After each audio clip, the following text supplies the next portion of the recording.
How's it going, everybody? Tears of the Kingdom has been out for a while now, and it quickly became my top contender for Game of the Year. I already loved Breath of the Wild, so for this game to come out and basically improve on everything Breath of the Wild set out to do and then some, yeah, I absolutely fell in love with this game. Nintendo made an incredible game with this entry, and I'm glad that it turned out as good as it did because this formula is most likely going to be the basis for Zelda going forward, at least for the foreseeable future. Aonuma and his team seem to want to pursue the more open-air style of gameplay that they started with Breath of the Wild, and it would stand to reason that Nintendo most likely wants this for the series as well, considering how well these entries have been performing. Now, do I think that this means the death of traditional 2D and 3D Zelda completely? Absolutely not. But I do think that at the very least, mainline big AAA style Zelda is probably going to be moving forward with the more open-air style. I think 2D Zelda and traditional 3D Zelda can still have their place among these bigger, more open Zelda games. 2D Zelda has always been able to coexist alongside 3D Zelda with no issues, and I think it will continue to do so. And of course you have the team over at Grezzo handling a lot of 2D Zelda content as of late, so they could easily fully take over 2D Zelda while the main team works on bigger titles. As for more traditional 3D Zelda, I think it still has its place as well, even if the more open style takes its place as the basis for the more mainline entries in the series. We will still most likely get remakes or remasters of older 3D Zeldas like the long-rumored Twilight Princess and Wind Waker ports, for example. I also wouldn't be surprised if we get this traditional 3D style for somewhat smaller titles in between the more major releases. The fact that traditional 3D Zelda has more linear aspects to it than the more open world style, I could definitely see these entries taking up a bit less resources and therefore they could make for a smaller development cycle. But I guess that we'll just have to wait and see on that. Either way, open air Zelda is definitely the way forward for the series at the moment.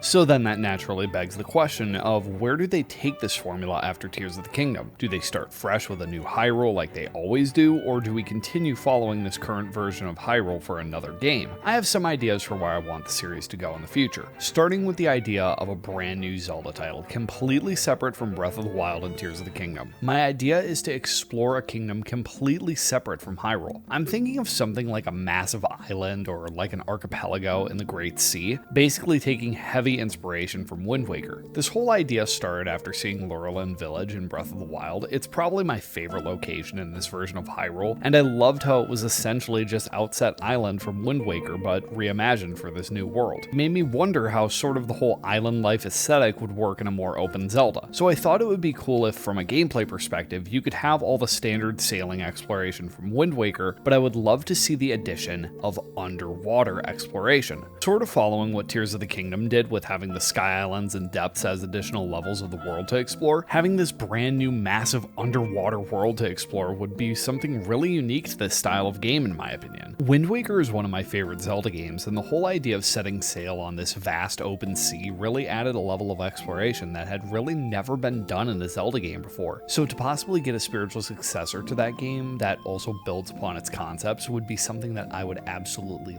love to see. So then, continuing with this sort of island lifestyle, maybe you would have less technology influence than the last two games. I want to see, in that case, a proper crafting system implemented. This would also allow for the fusing system to somewhat exist, just in a new form, but I would want to take it a step further. Being able to create weapons from scratch would be one thing, but assuming that weapon durability comes back, I want the ability to repair weapons with the materials that you collect within the game. Now, I don't hate weapon durability, but I always hated getting a really fun weapon only to not be able to repair it outside of the Octorok trick. A crafting system just seems like something really fun to have in this style of Zelda, and I like the whole idea of going into the opposite direction of what Tears of the Kingdom did with technology. It seems like a super interesting prospect for me. So then, as far as story goes, I don't have too many story ideas for this concept, but I would definitely love to see a villain other than Ganondorf for no reason other than the fact that we've essentially fought some form of Ganon for the past two titles. Let's mix it up a bit. Now, the villain that I have in mind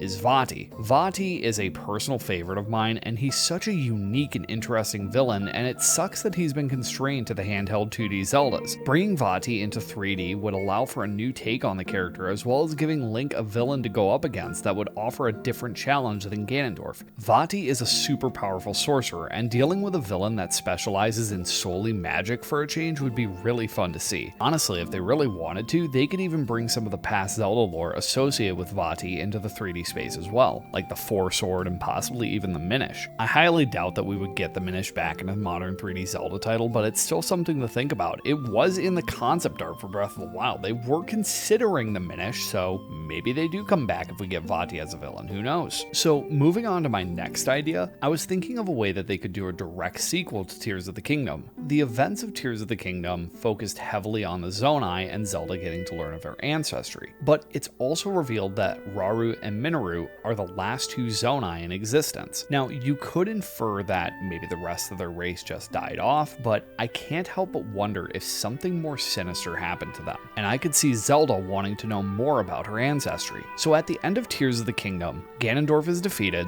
Zelda is brought back from her draconic form, but she still has her secret stone. I could see Zelda wanting to experiment more with the stone and her own innate control over time, and this could possibly result in her going back in time to the peak of Zonai civilization and actually entering the Zonai realm. What would make this more interesting is I think that this would be a title where we get to actually play as Zelda. Maybe have her gameplay focus on magic, maybe a combination of the Zonai abilities from Tears of the Kingdom and the Sheikah Slate abilities from Breath of the Wild, instead of having the standard melee combat like you would have with Link. I think this could also allow for a unique setting for the series. Nintendo has always flirted with the idea of incorporating more sci-fi elements into Zelda, and this would be the perfect opportunity to do so, because I don't think it's too crazy of an assumption that the Zonai were a technologically advanced civilization. Now, I don't think this would be a full-on futuristic sci-fi style, but more so marrying magic with technology to make a really fun and unique aesthetic for a Zelda game. I also think that a title starring Zelda has been long overdue. A lot of people thought that we would get a playable Zelda in Tears of the Kingdom, and that ended up not being the case. Aonuma has gone on record saying that the team would consider making her playable if it was actually reflective of the gameplay itself. I think this style of game would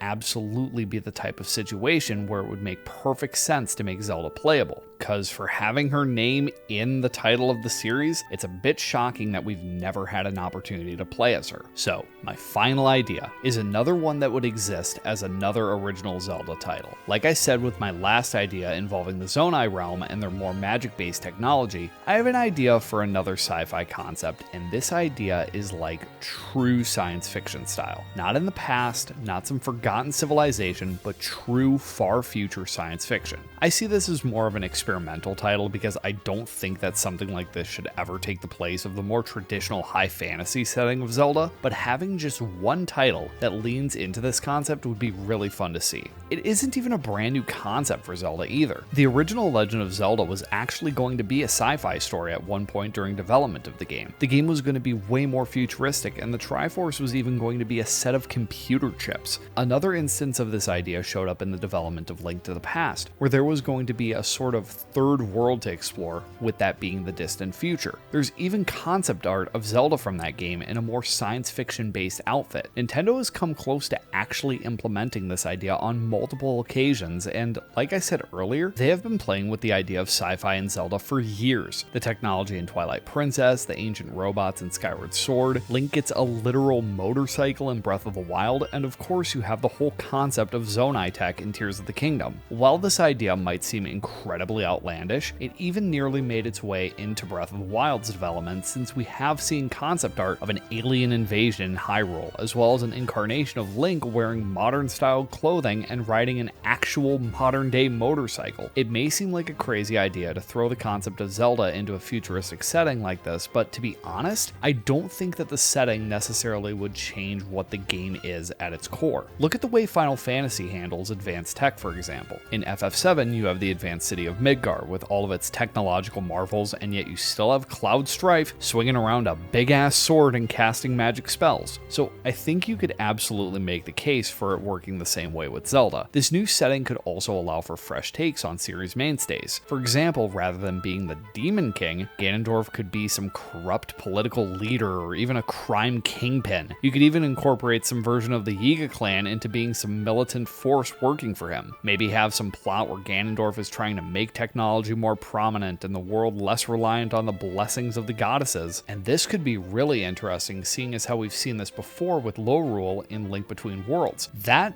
kingdom fell into ruin due to the lack of faith in the goddesses. Like I said, you can still have that core Zelda essence even in a futuristic setting. It just needs to be executed right. There's something else that I would absolutely love to see in this type of scenario that ties back to another piece of Breath of the Wild concept art that showed a presumably older and more weathered Link who was outfitted with ancient technology all over his body, which seemed to take the place of traditional Zelda items like the hookshot, bombs, and whatnot. Aonuma has gone on record saying that even if concepts were previously abandoned, they could always show up again in future entries. So seeing a take on Link in this style is something that I really hope we get to see at some point. And that about does it for my ideas for where Zelda could go from here. I know that my ideas probably not what most Zelda purists wanted to hear for the future of the series, and that's the fun of this. I'm just brainstorming, coming up with ideas, and I'd love to see your own ideas because I'm sure that they're wildly different from my own, but that's the fun in all this. We get to come up with crazy ideas and talk about them, so feel free to leave your ideas in the comments down below. And for now, I think that is enough out of me. So if you guys like this video, feel free to like and subscribe, and I will see you all in the next video. Later.